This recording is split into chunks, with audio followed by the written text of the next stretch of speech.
The senator from Louisiana, I ask to vitiate the quorum call. without objection.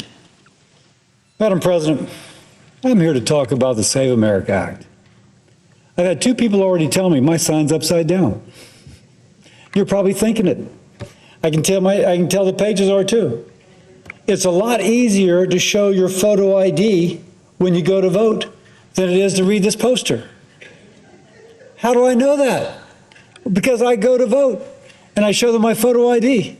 And Louisiana, which had a long history of, shall we say, people voting who were already buried, we no longer have that history since we began to put photo IDs out.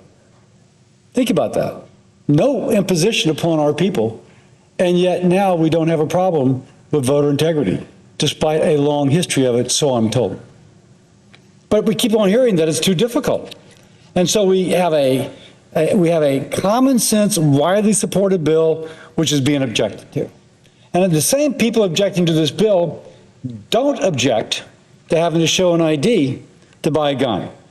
But when it comes to a constitutional right, but when it comes to this constitutional right of voting and protecting the integrity, it doesn't work. Now, the Save America Act is supported by 71% of Democrats, voters, and 95% of Republicans. If only it were supported by 71% of Democratic senators. And that's why I'm a proud co-sponsor. Now, you might scratch your head when you hear that some refuse to support it. And I think that there is a small left-wing base who opposes. They're very vocal, and so therefore that is the genesis of the opposition. But this does not keep an eligible American from casting a ballot. It doesn't take away someone's constitutional right. And I will say, Mike Lee, who's sitting next to me, has been working with those who object to its passage to meet their concerns. For example, one of the concerns is that if someone marries and changes her name and her driver's license is different than her birth certificate, that she won't be able to vote. And I just confirmed with Mike, who can tell me the page number and the line number, of course, that now all you have to do is sign an affidavit. You go, and if my wife, she was born a Layden when we married, she became a Cassidy.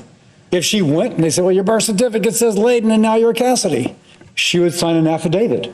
I'm married and my name is now Cassidy.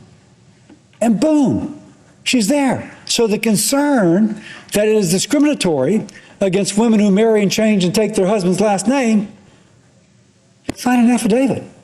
Similarly, and again, I don't always find Mr. Lee the most reasonable person. On this, I think he's been very reasonable, which is that when you go originally to vote and you have to prove you're a citizen, Mike, I have it right.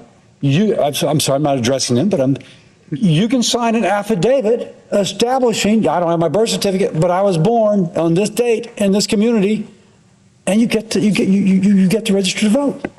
The state shall come up with a mechanism by which that is allowed. Really an attempt to meet the objections of those who oppose this bill.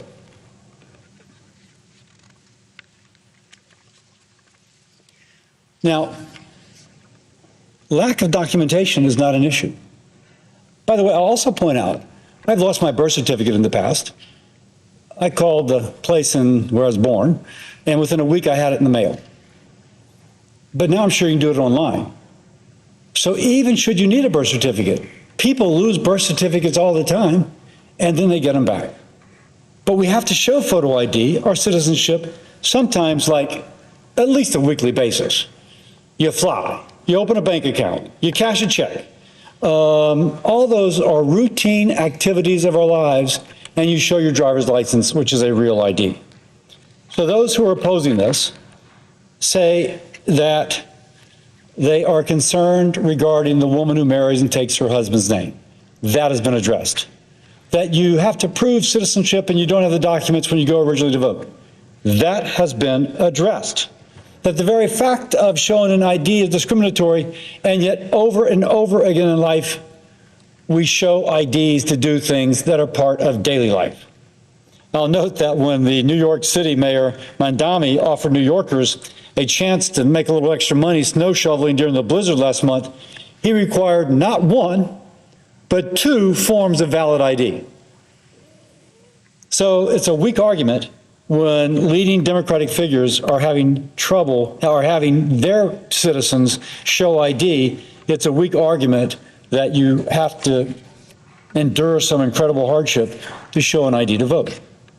Now, by the way, I've been asked about the talking filibuster, and I have supported returning to the talking filibuster since I joined the Senate in 2015.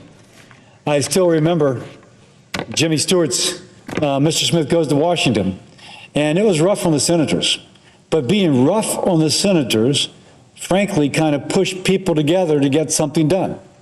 I'm from Louisiana. For the longest time, Huey Long had the record for the longest filibuster.